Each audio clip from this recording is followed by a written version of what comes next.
Similarly, you will have the opportunity. You have to take the opportunity. You'll see Krishna face to face, talk with him face to face, play with him face to face. It is so nice, Krishna consciousness. Yes. Go on. He is everlasting, all-pervading, unchangeable, immovable, and eternally the same. Everlasting, this is the everlasting. Then why I am not everlasting now? This is my disease condition. People should take it like this. Here it is stated that the living entity is everlasting, but my present position is not everlasting. I am temporary. So why shall I be in this temporary, such abominable condition? I am everlasting. So they are so rascal fools that do not search out how he can be everlasting. They are trying to oint his body, that's all. Everlasting body by ointment. You see? That is not possible. That is their foolishness. They are trying to make this body by so-called science everlasting. That will never be possible. Your everlasting position is that you are spirit soul. You have to transfer yourself in that healthy condition. Not this disease, this is disease. My birth and death is disease. You have to cure this disease. That is your problem, real problem. But they are not serious about curing, solving this real problem, birth and death. They are thinking, so long I live, let me enjoy senses as far possible and let me enjoy. That's all. That's philosophy. Child's philosophy. Just like child does not look forward his future. He is very playful. He sees that this playing will make me happy. Similarly, these rascals, they are simply enjoying senses, forgetting their future life. So this is a rascal civilization. This is not a good civilization. It's a childish civilization.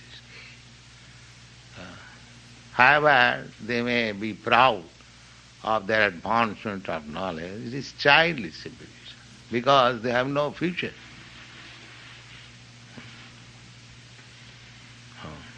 Everlasting, how I am going to be everlasting? They do not think of it. You see? This one word can give so many volumes of thoughts to the real philosopher, to the real thinker. That here it is stated that the living entity is everlasting. And where is that living entity, everlasting? Why it is not so? This is the problem.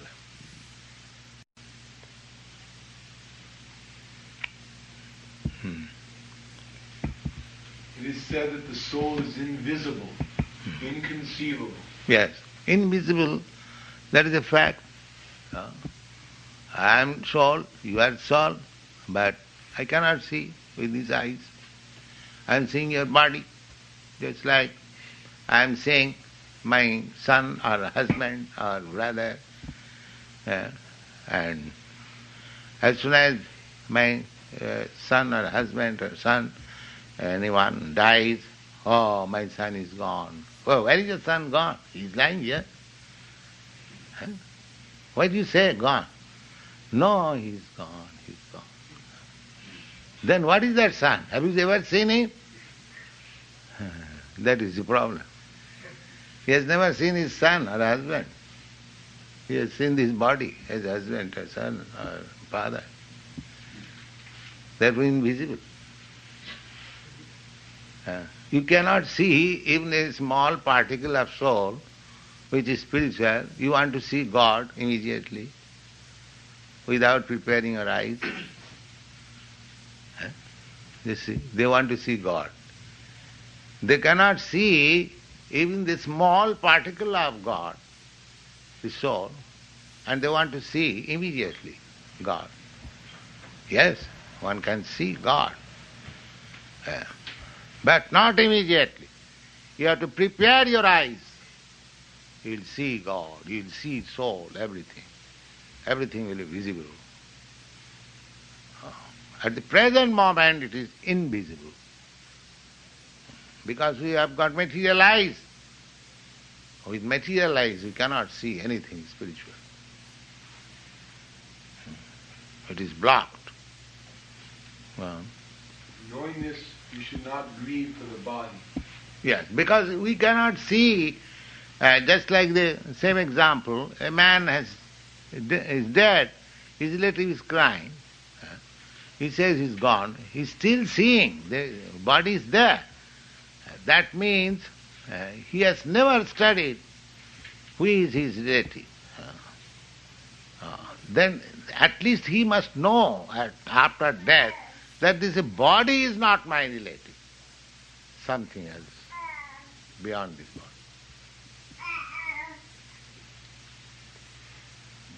Purport. As described above, the magnitude of the soul is such that for our material calculation it cannot be detected even by the most powerful microscope. Therefore he is invisible. As far as his existence is concerned, nobody can establish his experimental stability beyond the proof of Shruti, or Vedic wisdom. Yes. Now here Krishna says that don't care for this body, there is soul. That is Shruti. Shruti means you hear from Krishna, then you understand. Otherwise there is no possibility to understand. They say an example, as I have several times said, that who is your father, that you can understand simply by hearing from your mother. That's all. The mother says, he is your father. What is the evidence? Hearing from the mother. That's all.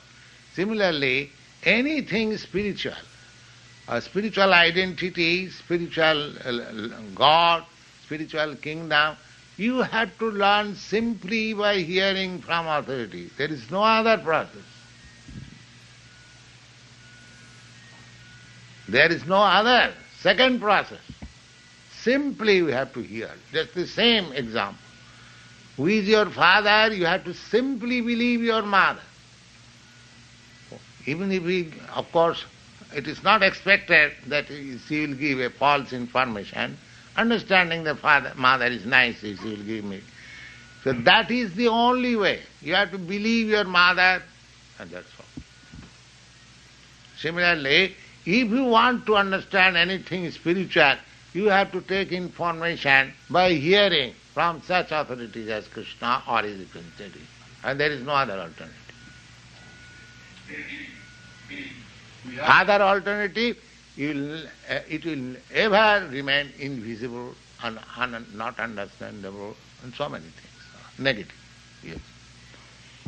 We have to accept this truth because there is no other source for understanding the existence of the soul, although it is a fact by perception. There are many things we have to accept solely on grounds of superior authority. Yes. No one can deny the existence of his father based on the authority of his mother. There is no other source for understanding. Now, everyone knows that when I am born, there must have been somebody my father. This is the conclusion. And now who is my father? That is evidence to be taken from mother. Similarly, nobody can deny the existence of God, because everything has got a father, generator. So therefore, this whole creation, there must be a generator. Now, how we can see the father? Through the mother, Vedas. That's all. As we understand our father through the mother, similarly, through the mother of Vedic knowledge, you can understand what is God.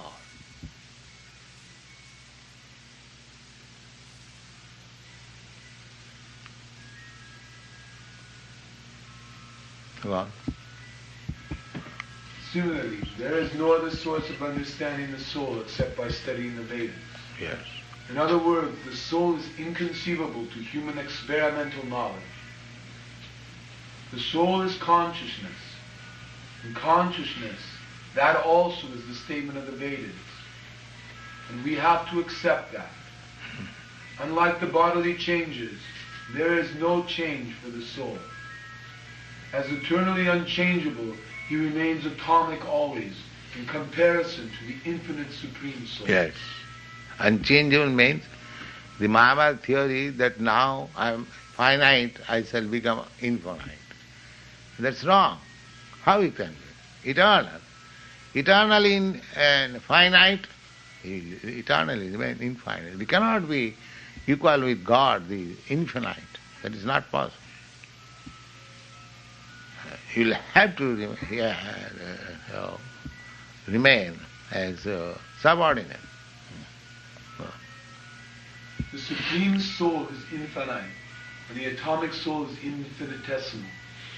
Therefore, the infinitesimal soul, being unchangeable, can never become equal to the infinite soul. Yes, this is a common sense argument. How it can be? If it is equal to the infinite, how he has become finite? They cannot answer.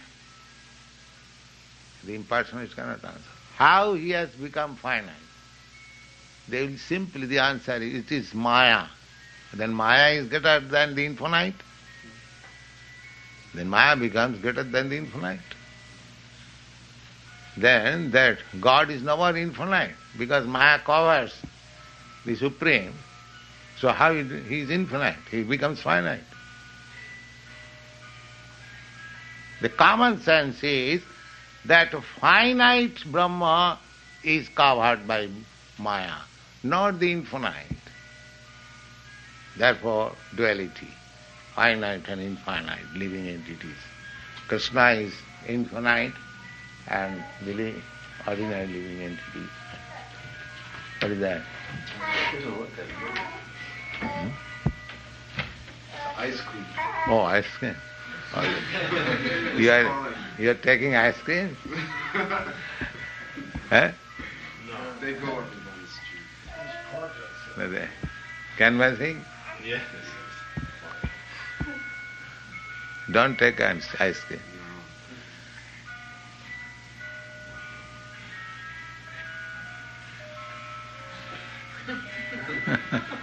This is Maya. Come on, enjoy me. Come on, enjoy.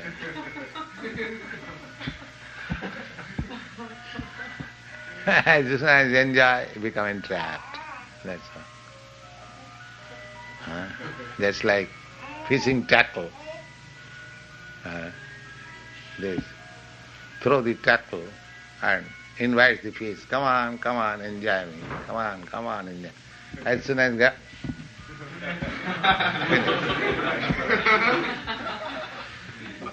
finish. Then,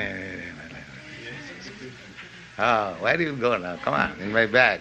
Yes, I'll fry you nicely.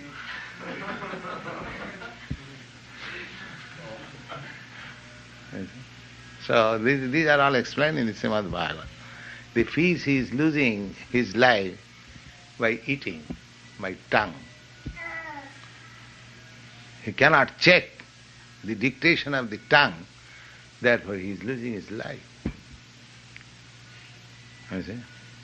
Similarly, the animals, deer in the jungle, the hunter, they play a very nice flute, and all of them assemble to hear how it is nice, and then he keeps him in the trap, loses his life. That means hearing. Tasting, hearing. And the elephant is caught by sexual. Do you know how elephant is captured? Yes. A sea elephant is trained, goes to the male elephant and it follows, and the male elephant is dropped into what's called big pot, pit, yes. And then he remains there for some time, then he's shackled and he's taken out. In this way, there are different examples of senses.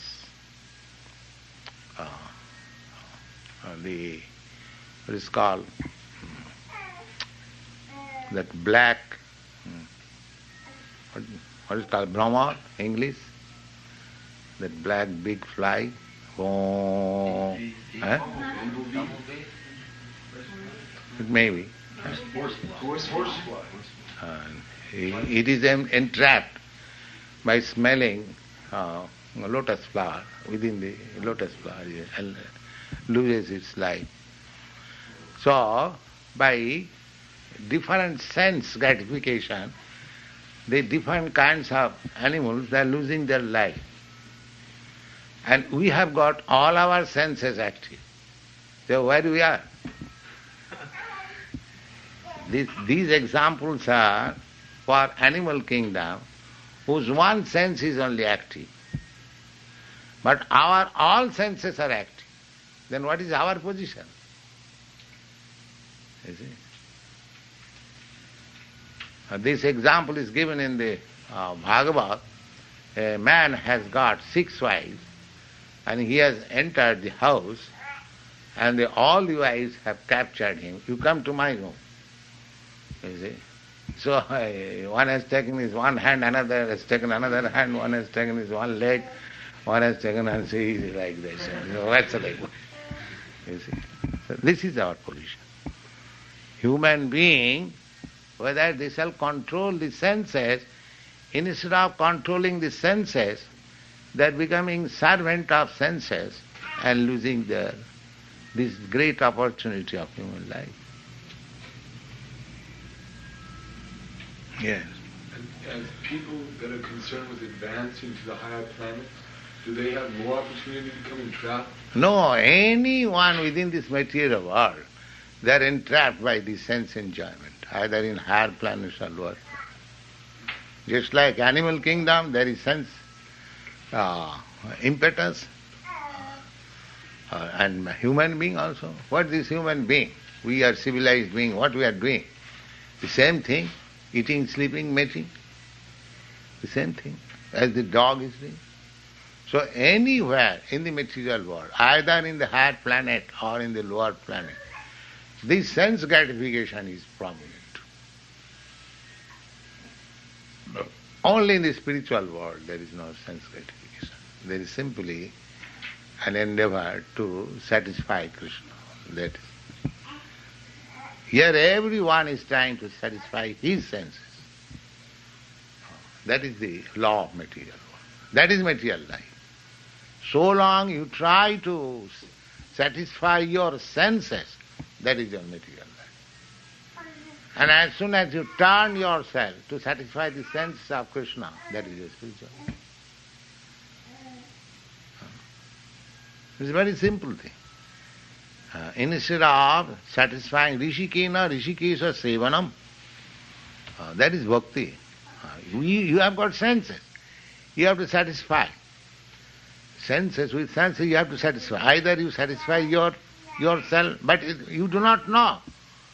The conditioned soul the soul does not know that satisfying the Krishna senses, his senses will be automatically satisfied.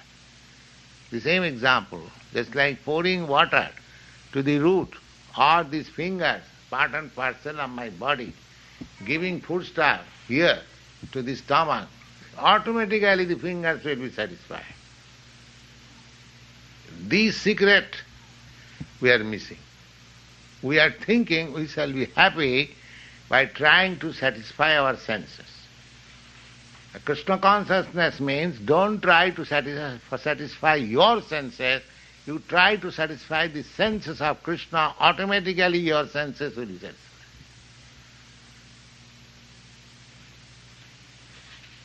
This is the secret of Krishna consciousness. The opposite party, they are thinking, oh, why shall I satisfy, why shall I work for Krishna? the whole day and night. Let me try for the karmis.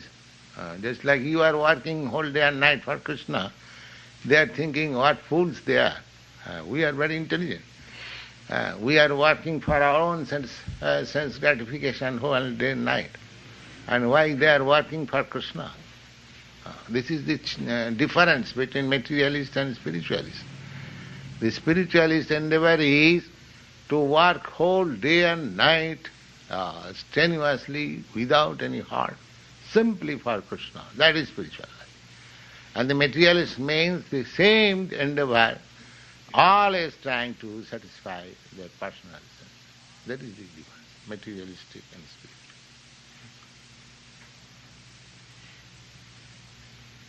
So, Krishna consciousness movement means that we have to train our senses to satisfy Krishna. That's all. So long, in other previous many thousands and millions of lives, we have simply tried to satisfy our senses, personal senses. Let this life be dedicated for satisfying Krishna's senses. That is Krishna's sense. One life. We have several lives we have tried to satisfy our personal senses. Let this life, at least one life, let me try. What happens? So we are not losers. Even we feel inconveniences by not satisfying our senses, but we are not losers. Try simply to satisfy Krishna's senses, then it will come.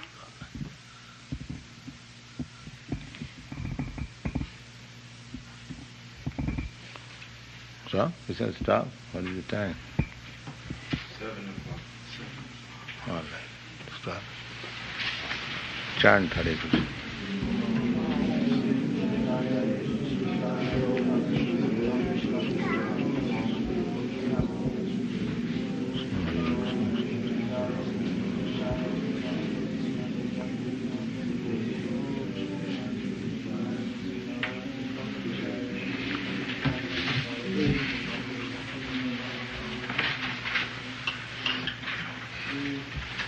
Prabhupada,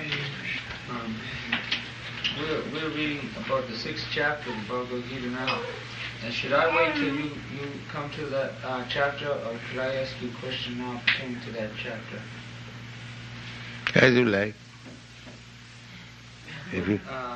it mentions the Dhyana and Raja Yoga in that chapter. Can you explain the meaning of these two yogas? Dhyana, Dhyana.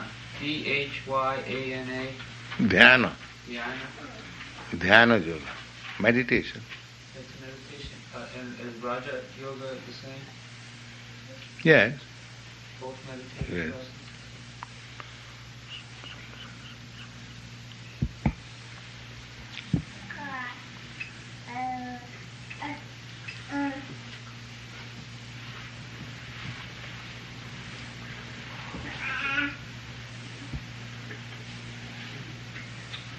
In your lecture that everybody, I think that's what you said, that everybody in the material world is in Maya, but that you can't be in Maya. How do you think?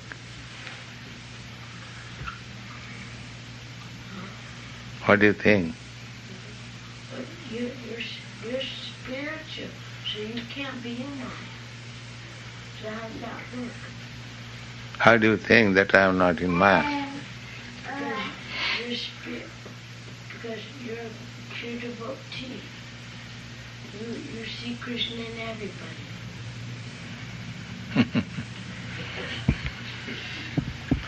Yes.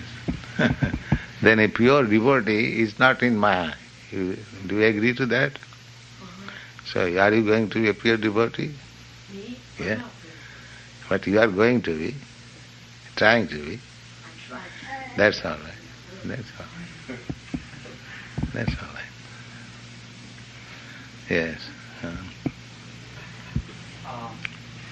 In the Bhagavad Gita it says that we are one, the spirit soul, I spirit soul, and 1/10,000th of the tip of the hair. We are very small, 1/10,000th part of the hair. Well, since we are unchangeable, does Krishna change his size to be the same size as us so that we can associate with him when we go back to the spiritual world? Yes.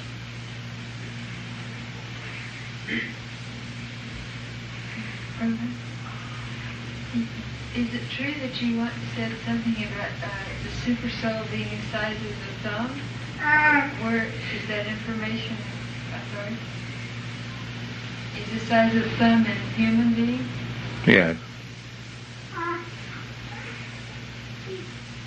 In the Chaitanya Chaitanya, we wrote that Krishna has no arms or legs, as we have arms and legs. That his spiritual body and the other is the same. His spiritual body and he has got spiritual arms, spiritual legs. I never said that he has no arms or legs. well, it says that he has no arms and legs as we know arms and legs. Yes, that is the statement in the Vedas, apani pada javana grihita. The Supreme Lord has no legs and hands, but still he accepts whatever we offer. Now we are accepting, we are offering here foodstuff, Krishna. So it is confirmed that he accepts. Now he is, we do not know how far away he is staying in Vaikuntha Loka. There is no limit of measurement. Then how is he accepting? It is said that he is accepting our offerings, that he must be accepting with his hand. So he can stretch his hand so many millions and trillions miles away. Therefore, when it is said that he has no hand, that means he has no hand like us, limited. We are accepting, we are offering here foodstuff, Krishna. So it is confirmed that he accepts. Now he is, we do not know how far away he is staying in Vaikuntha Loka. There is no limit of measurement. Then how is he accepting? It is said that he is accepting our offerings, that he must be accepting with his hand. So he can stretch his hand so many millions and trillions miles away. Therefore, when it is said that he has no hand, that means he has no hand like us, limited. But that does not mean he has no hand. He has hand, unlimited. Unlimitedly he can stretch. That we cannot conceive. Because we have got these 3 feet and so Krishna must have at least 4 feet, that's all. They frog philosophy. Simply imagining, Krishna may be very great, so we have got these 3 feet, Krishna, let him have 6 feet, that's all. But we cannot imagine how long his hand is. Therefore his hand cannot be compared with this material hand. He has no material hand. That is the version of Vedas. But he has a hand. That you cannot measure. Just like Arjuna could not measure when he saw the universal form.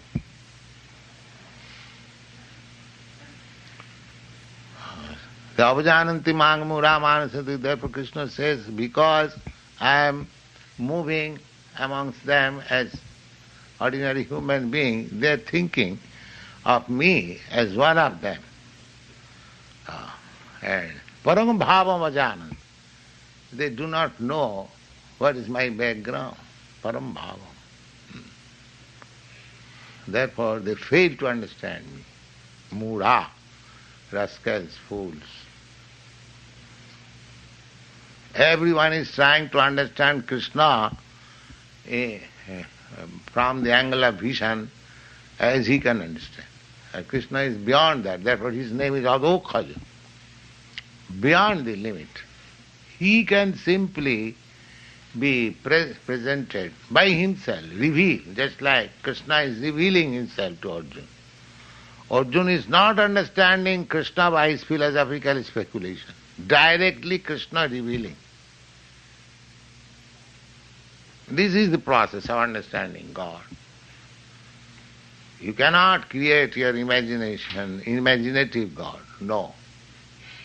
God reveals unto you, being pleased upon you by your devotional activities.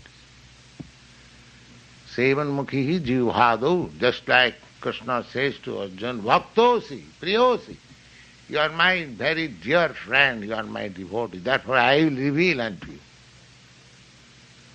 not to others. This is the qualification of understanding God, to become devotee. So, our movement is to make people in general devotees. Then he'll understand God. Then his life will be successful. That's all. You be yourself devotee and try to make others devotee. Then both your life and the person who is under your instruction, everyone is successful. And without being devotee, you cannot make others devotee. That is also secret. If you remain non-devotee, you cannot convince others. That is not in your power. Therefore, the non-devotee class of men, they cannot understand God, they cannot convince others about God. That's a fact. They will simply present hodgepodge thing, they do not understand clearly, and they present hodgepodge.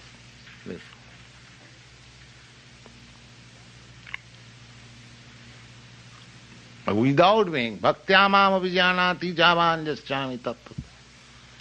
If anyone wants to understand me as I am, of course nobody can understand Krishna as he is. Still, as far as possible.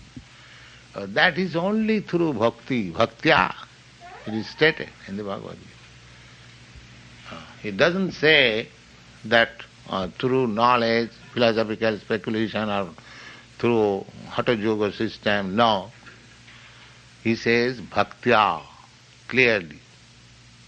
And in the beginning also he says, because you are my bhakta, therefore I shall reveal to you. The whole science is for the devotee, not for anyone else. Those who are not devotees, their understanding of God is blocked forever. They cannot understand. It is a fact. Therefore Chaitanya Mahaprabhu says, Mayavadi bhashya sunile hai sarvanash. If anyone tries to understand this impersonalist Mayavadi philosopher, then his progress is blocked for good. Not for good, of course, nothing can be for good, but for the present at least, his progress is blocked. Sarvanash.